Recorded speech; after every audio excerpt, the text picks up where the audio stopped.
Hello मेरे प्यारे बच्चों, आज हम लोग क्लास ट्वेल्थ के बायोलॉजी आज हम लोग क्लास ट्वेल्थ का बायोलॉजी का ऑब्जेक्टिव करेंगे। क्लास ट्वेल्थ का बायोलॉजी का ऑब्जेक्टिव हमने कहा बायोलॉजी का ऑब्जेक्टिव करेंगे, जिसमें चैप्टर का संख्या है 1, 2, 3, 4, 5 और 6। इतना सारे चैप्टरों से मिला करके महत्वपूर्ण ऑब्जेक्टिव को निकाला गया है और इन्हीं सारे ऑब्जेक्टिव को आज हम करने वाले हैं।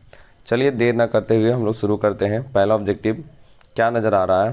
पहला ऑब्जेक्टिव नज़र आ रहा है कि ग्रिफिथ ने किस प्रयोग से सिद्ध किया कि ग्रिफिथ महोदय ने किस प्रयोग से सिद्ध किया कि डीएनए ही आनुवांशिक पदार्थ है। ग्रिफिथ ने किस प्रयोग से सिद्ध किया कि डीएनए ही क्या है? वह आनुवांशिक पदार्थ है। पहला रूपांतरण, दूसरा ट्रांसडक्शन, तीसरा ट्रांसक्रिप्शन, चौथा ट्रांसलेशन। तो रूपांतरण का प्रयोग के द्वारा सिद्ध किया था ग्रिफिथ ने कि डीएनए ही आनुवांशिक पदार्थ है। याद रखना बुआ, रूपांतरण के प्रयोग से ही सिद्ध किया था ग्रिफिथ महोदय ने कि डीएनए ही आनुवांशिक पदार्थ है। ग्रिफिथ महोदय ने अपने रूपांतरण का प्रयोग देने के लिए उन्होंने क्या किया था? चूहा का चयन किया था और स्ट्रेप्टोकोकस न्यूमोनी बैक्टीरिया का उपयोग किया था। स्ट्रेप्टोकोकस न्यूमोनी बैक्टीरिया का प्रयोग किया था। और ये जो स्ट्रेप्टोकोकस न्यूमोनी होता है ना, स्ट्रेप्टोकोकस जो न्यूमोनी होता है, ये बीमारी पैदा करता है न्यूमोनिया। ये भी ऑब्जेक्टिव में याद रखेंगे, क्या बीमारी पैदा करता है? न्यूमोनिया बीमारी पैदा करते हैं। चलते हैं अगले सवाल की ओर। कहता है डीएनए का एक जीवाणु कोशिका से दूसरी जीवाणु कोशिका में जीवाणुभोजी का मतलब होता है बाबू बैक्टीरियोफेज द्वारा स्थानांतरण को क्या कहते हैं? तो ये इसका बहुत सही ऑप्शन नंबर बी हो जाएगा, ट्रांसडक्शन कहा जाता है। ऑप्शन नंबर बी ट्रांसडक्शन कहा जाता है। अगले सवाल को चाहते हैं बी डीएनए के एक घुमाव में कितने बेस पेयर्स होते हैं? बी डीएनए के एक घुमाव में कितने बेस पेयर्स होते हैं? बेस पेयर्स का मतलब होता है नाइट्रोजनी क्षार के युग्म कितने होते हैं? तो वो 10 होते हैं। ऑप्शन नंबर ए हो जाएगा 10। ऑप्शन नंबर ए 10 हो जाएगा। अगला सवाल कहता है जंग डीएनए को कहा जाता है, क्या कहा जाता है? जंग डीएनए को क्या कहा जाता है? कोडिंग क्रम कहते हैं, नॉन कोडिंग क्रम कहते हैं, प्रमोटर जीन कहते हैं कि हिस्टोन प्रोटीन कहते हैं? तो जंग डीएनए का मतलब होता है वह डीएनए जिसमें सूचना की जानकारी नहीं होती है, वैसे डीएनए को जंग डीएनए कहते हैं। तो जंग डीएनए को कहा जाता है non coding. Option number B हो जाएगा, नॉन कोडिंग हो जाएगा। अगले सवाल को कहते हैं जो जीन अपना स्थान बदलते रहते हैं उन्हें क्या कहा जाता है? तो जो जीन अपना स्थान बदलते रहते हैं उन्हें कहा जाता है ट्रांसपोसॉन या जंपिंग जीन कहा जाता है। क्या कहा जाता है? ट्रांसपोसॉन या जंपिंग जीन कहा जाता है। ऑप्शन नंबर बी याद रखना बुआ, जो जीन अपना स्थान बदलते रहते हैं उन्हें ट्रांसपोसॉन या जंपिंग जीन कहा जाता है। अगले सवाल को जाते हैं स्ट्रेप्टोकोकस न्यूमोनी से एक बीमारी होती है जिसका नाम है बाबू न्यूमोनिया। याद रखना, स्ट्रेप्टोकोकस न्यूमोनी से एक बीमारी होती है न्यूमोनिया। देखो ऑप्शन नंबर बी अब पता चल रहा है, न्यूमोनिया बीमारी होती है मेरे प्यारे बच्चों, मेरे प्यारे झुनझुनों। चलते हैं छोड़ो, आगे की ओर चलते हैं मेरे प्यारे बाबू। संक्रमित पेयजल का मतलब होता है कि जो जल में कुछ न कुछ बीमारियां हैं वैसे जल को संक्रमित कहा जाता है। फैलने वाला रोग निम्नलिखित में से कौन है? मतलब संक्रमित पेयजल से फैलने वाला रोग कौन है? टाइफाइड है, मलेरिया है, फाइलेरिया है या कालाजार है? तो बाबू टाइफाइड। देखो ऐसे सवाल 18 में पूछा गया, 2018 में, फिर ये भी सवाल 2018 में पूछा गया। तो ऐसे महत्वपूर्ण सवाल होते हैं, तो ध्यान देते हुए चलिएगा। टाइफाइड बीमारी याद रखना, टाइफाइड। अगले सवाल को चलते हैं। 8 नंबर सवाल क्या लिखता है? 8 नंबर सवाल में लिखा जा रहा है कि भोज विषाक्तता नामक बीमारी किसके संक्रमण से होती है? भोज विषाक्तता नामक बीमारी किसके संक्रमण से होती है? ये चैप्टर 8 का सवाल है, बुआ। हम लोग चैप्टर 8 में पढ़ेंगे ऐसे सवाल को। कहता है एस्चेरिचिया कोलाई, साल्मोनेला की ए और बी दोनों की स्यूडोमोनास। तो याद करना, भोज विषाक्तता नामक जिसको हम लोग ना कहते हैं इंग्लिश में फूड पॉइजन भी कहा जाता है, इसको फूड पॉइजन नामक बीमारी किस संक्रमण से होती है? तो ऑप्शन नंबर ए और बी दोनों, मतलब इस्चेरिचिया से भी होता है और साल्मोनेला से भी होता है। क्या क्या हमने कहा, ऑप्शन को देखना बाबू ध्यान से, इस्चेरिचिया से भी और साल्मोनेला से। तो ऑप्शन नंबर हो जाएगा ए और बी दोनों। अगले सवाल की ओर चलें। कहता है अगला सवाल में कि विषाणु संक्रमित कोशिकाएं निम्नलिखित में से कौन सा प्रोटीन को स्रावित करती है।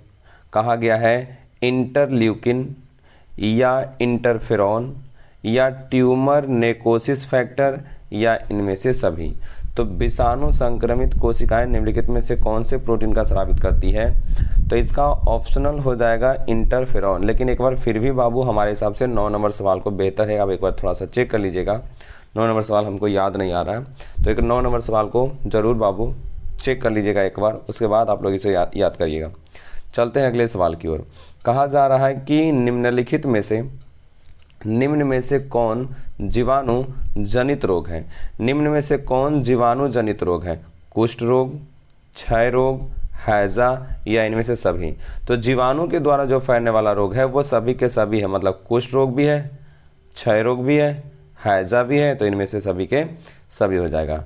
चलो बाबू आगे। ओंकोजीन, मेरे प्यारे बच्चों, ओंकोजीन निम्न में से किसके लिए उत्तरदायी है। ओंकोजीन निम्न में से किसके लिए उत्तरदायी है, कैंसर के लिए, एड्स के लिए, क्षय रोग के लिए या पोलियो के लिए। तो वो बाबू कैंसर के लिए उत्तरदायी है, ऑप्शन नंबर हो जाएगा ए। अगला सवाल, हड्डी तोड़ बुखार का फैक्टर या वाहक कौन है। हड्डी तोड़ बुखार का फैक्टर या वाहक कौन है। हड्डी तोड़ बुखार का फैक्टर या वाहक कौन है, एनाफिलीज या एडीज या क्यूलेक्स या इनमें से कोई नहीं। तो हड्डी तोड़ बुखार का जो इनमें से जो फैक्टर या वाहक जो है ना, हड्डी तोड़ बुखार का इनमें से जो फैक्टर या जो वाहक है वो ध्यान से समझना। हमने क्या कहा हुआ, हमने कहा कि हड्डी तोड़ बुखार का फैक्टर या वाहक कौन है, एनाफिलीज है या एडीज है या क्यूलेक्स है या इनमें से कोई नहीं।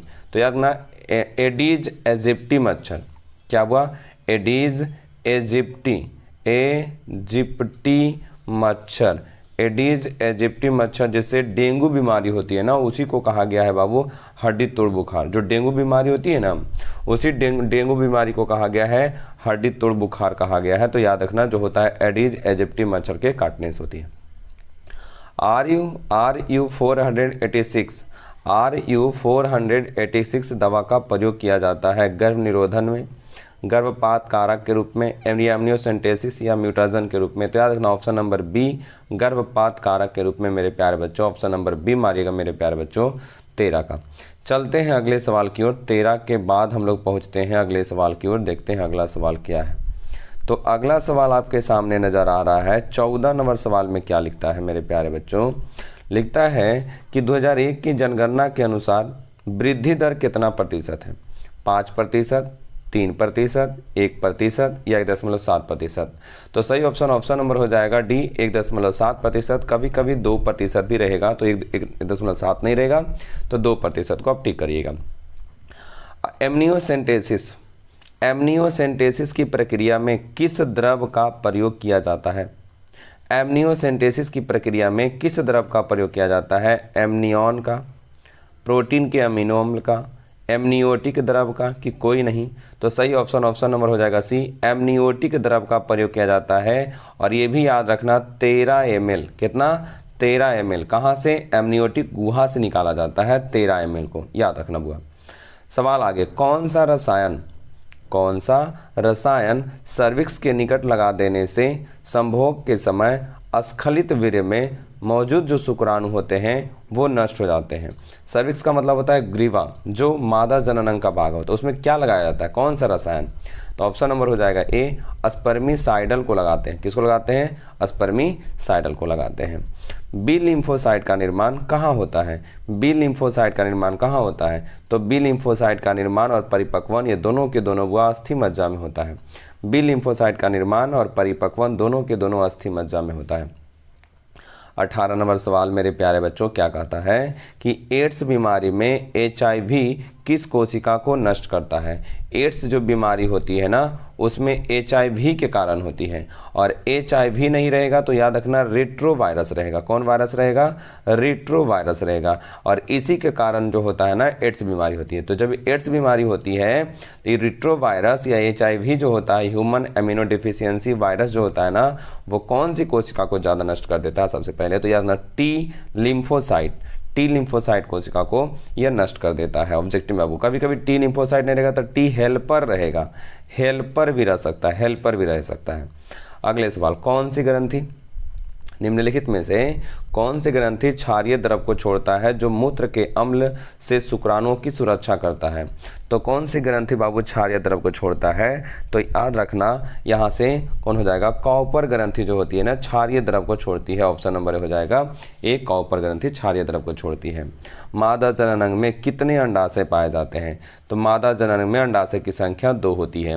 और अगर पूछा जाए नर जननांग में वृषण की संख्या कितनी होती है, तब पर भी हम लोग 2 ही मारेंगे। अगला सवाल कहता है मादा में कितने अंडवाहिनी पाई जाती है? तो ये भी बाबू याद रखना, अंडवाहिनी की संख्या भी 2 ही पाई जाती है। अगला सवाल, मादा में कितने गर्भाशय पाए जाते हैं? तो गर्भाशय की संख्या बाबू मादा में 1 होती है, और इसी गर्भाशय में भ्रूण का विकास होता है। भ्रूण का विकास इसी गर्भाशय में होता है। अगला सवाल कहता है कि प्रत्येक अंडाशय, मेरे प्यारे बच्चों, क्या कहता है? प्रत्येक अंडाशय श्रोणि भित्ति तथा गर्भाशय से किसके द्वारा जुड़ी होती है? जो अंडाशय होता है श्रोणि भित्ति से किसके द्वारा गर्भाशय से जुड़ी होती है? लिगामेंटस या लिगामेंट्स, उपकला, या दोनों, या इनमें से कोई नहीं। तो लिगामेंट्स जो है ना इंग्लिश शब्द है, जबकि उपकला जो है हिंदी शब्द है। तो दोनों के दोनों ऑप्शन हो जाएगा बुआ। अगला सवाल 24 नंबर सवाल में क्या लिखता है कि ऑर्थोट्रोपस बीजांड किस में पाया जाता है? पहले तो ये याद करो बुआ कि ऑर्थोट्रोपस जो बीजांड होता है ना वो कैसा होता है? वो उल्टा होता है। और पाया किस में जाता है? तो हेलियंथस अनुवस में। ऑप्शन नंबर डी मारिएगा। अगला सवाल कि निम्नलिखित में से किस समूह में अगुणित पादप शरीर होता है? अगुणित पादप शरीर किस में होता है? आवृतबीजी में, अनावृत बीजी में, टेरिडोफाइटस में, या ब्रायोफाइटस में। तो जो पादप शरीर होता है ना वो अनावृत बीजी में ही होता है बुआ हमारे हिसाब से। एक बार थोड़ा सा 25 को आप चेक कर लीजिएगा, अनावृत बीजी में कि पादप शरीर। क्योंकि अगर हम बात करें तो सबसे पहले आया था थाइलोफाइट। सबसे पहले कौन आया था? थाइलोफाइट आया था। थाइलोफाइट के बाद आया था ब्रायोफाइट के बाद आया था टेरिडोफाइट, उसके बाद आया था अनावृत बीजी, उसके बाद आया था आवृत बीजी। तो सबसे पहले थाइलोफाइट, तो थाइलोफाइट है नहीं, फिर ब्रायोफाइट। तो हो सकता है कि ब्रायोफाइट भी ऑप्शन हो, वो भी हो सकता है, लेकिन एक बार थोड़ा सा 25 को आप चेक कर लीजिएगा। अगले सवाल की ओर बाबू, पिस्टिलेट शब्द का प्रयोग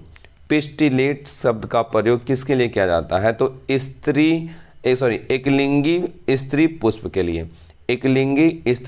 के लिए पिस्टिलेट शब्द का प्रयोग किया जाता है। इस पिस्टिलेट शब्द का प्रयोग किसके लिए किया जाता है? एकलिंगी स्त्री पुष्प के लिए किया जाता है।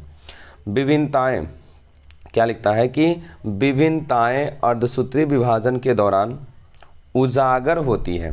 मतलब विभिन्नताएं किसमें? विभिन्नताएं अर्धसूत्री विभाजन के दौरान उजागर होती है। विनिमय के कारण, किसके कारण? तो विनिमय के कारण, या स्वतंत्र संकलन के कारण, या संलग्नता के कारण, कि ए और बी दोनों। तो ए और बी दोनों और टिक करना हुआ। ऑप्शन नंबर डी, ए और बी दोनों, मतलब विनिमय के भी कारण और स्वतंत्र संकलन के भी कारण होता है वह।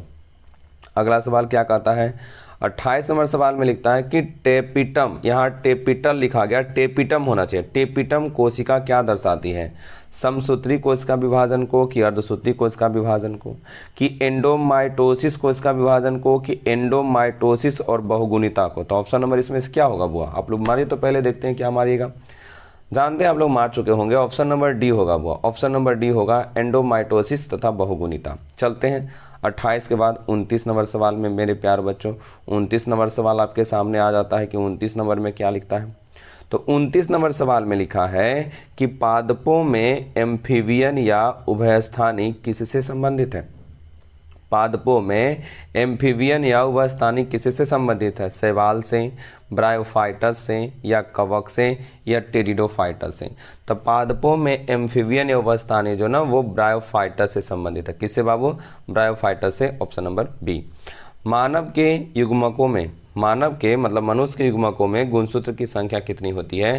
तो युग्मक कहेगा ना तो हम लोग 23 मारेंगे, लेकिन अगर सवाल आ जाए युग्मनज का तो युग्मनज में हम लोग कितना मारेंगे? 46 मारेंगे। सवाल याद रखना।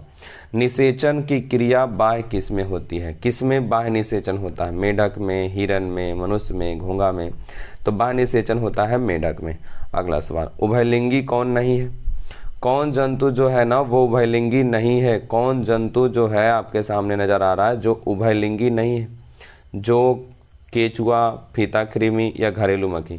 तो घरेलू मक्खी उभयलिंगी नहीं है। ऑप्शन नंबर डी हो जाएगा। क्या हो जाएगा ऑप्शन? Option D. 33 नंबर सवाल आपके सामने क्या लिखता है कि लिखता है कि जब संतति की उत्पत्ति एकल जनक के द्वारा होती है तब वो क्या कहलाता है? लैंगिक जनन, अलैंगिक जनन, दोनों, या आंतरिक निषेचन।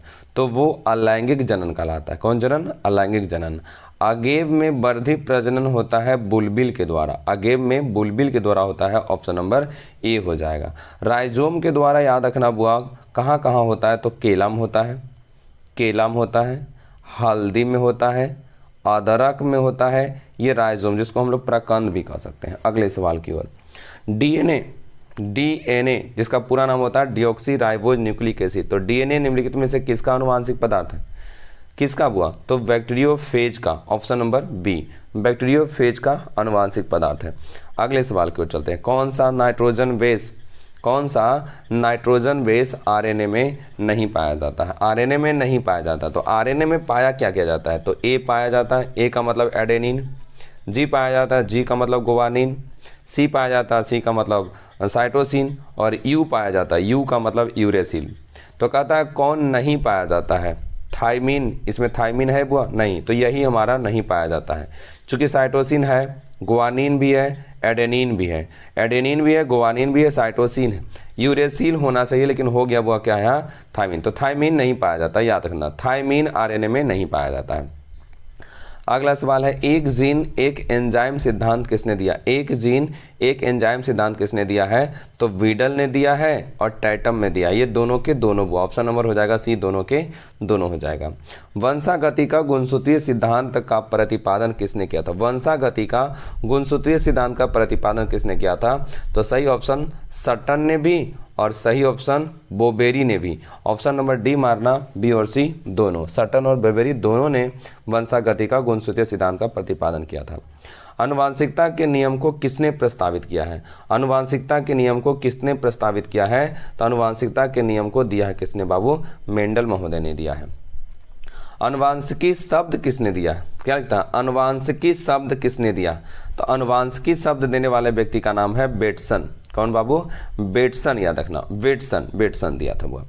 मानव के रुधिर वर्ग में, पहले हम बता दें मानव के वर्ग जो होते हैं, रुधिर वर्ग 4 होते हैं। ए होता है, बी होता है, ए बी होता है, ओ होता है। इस ए में एंटीजन की बात करें, पहला हम किसकी बात कर रहे हैं? एंटीजन। ध्यान देना, हम पहले बात कर रहे हैं एंटीजन। तो मानव के रुधिर वर्ग ए में एंटीजन ए होगा, बी में एंटीजन बी होगा, ए बी में एंटीजन ए और बी दोनों होगा, लेकिन ओ में कोई एंटीजन नहीं होगा। लेकिन अगर हम बात करें एंटीबॉडी का, तो ए में एंटीबॉडी बी होगा, बी में एंटीबॉडी ए होगा, ए बी में कोई एंटीबॉडी नहीं होगा, लेकिन ओ में ए एंटीबॉडी भी होगा और बी एंटीबॉडी होगा। इतना अगर आप समझते हैं तो आप 41 का आंसर मार सकते हैं। तो चलो 41 में क्या लिखता है कि मानव के रुधिर ए बी वर्ग में, कौन वर्ग में? ए बी वर्ग में एंटीबॉडी उपस्थित होता है। किस वर्ग में? ए बी वर्ग में। तो चलो हम ए बी वर्ग की बात करें, तो ए बी वर्ग में एंटीजन ए भी होता है, एंटीजन बी भी होता है, ठीक है ना बुआ? लेकिन ए बी वर्ग में किसी प्रकार का कोई एंटीबॉडी नहीं पाया जाता है, याद रखना। तो क्या कहता है?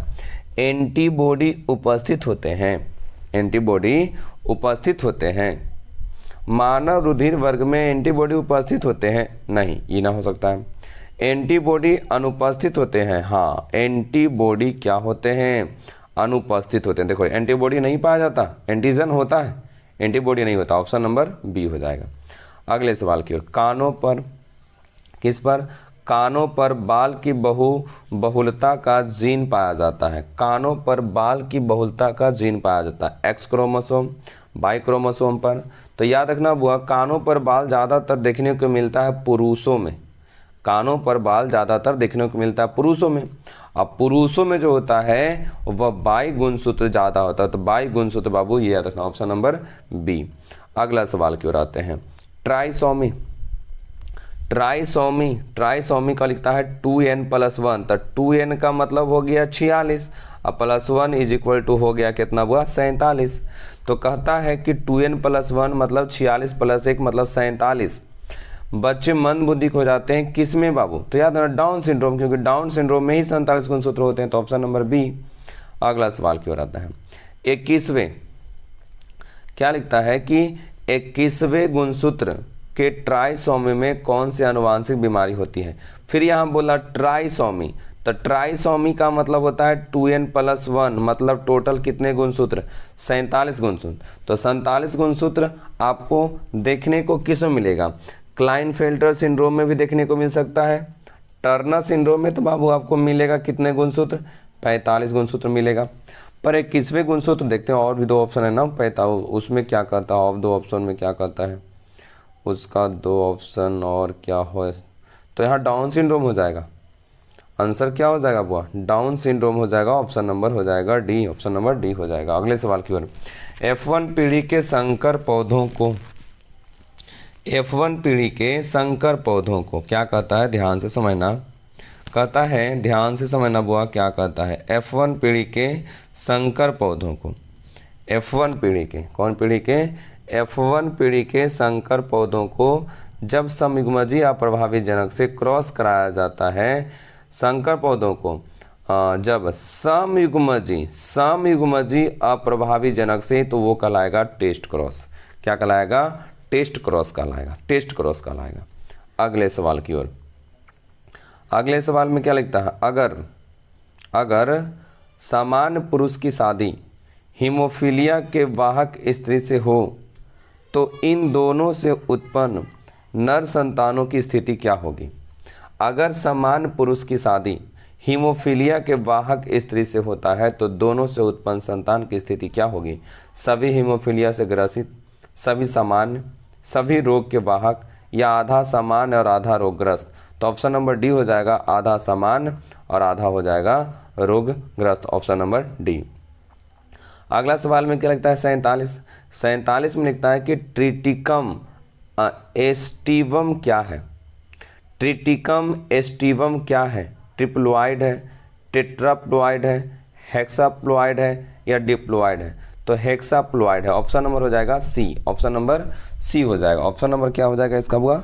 सी हो जाएगा। चलते हैं अगला सवाल 48 नंबर सवाल में क्या लिखता है कि सिकल सेल एनीमिया में आरबीसी का आकार कैसा हो जाता है? तो आरबीसी का आकार होता है बउआ कैसे? गोल।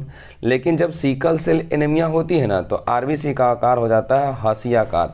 हसियाकार को कभी कभी कहा जाता है दात्राकार भी कहा जाता है। क्या कहा जाता है? दात्राकार कहा जाता है। तो गोल से हो जाता है हसियाकार हो जाता है। एक बालक का रुधिर वर्ग O है, एक बालक का रुधिर वर्ग O है, बालक का रुधिर वर्ग O है, मतलब IO और नहीं तो IA इसका हो सकता है।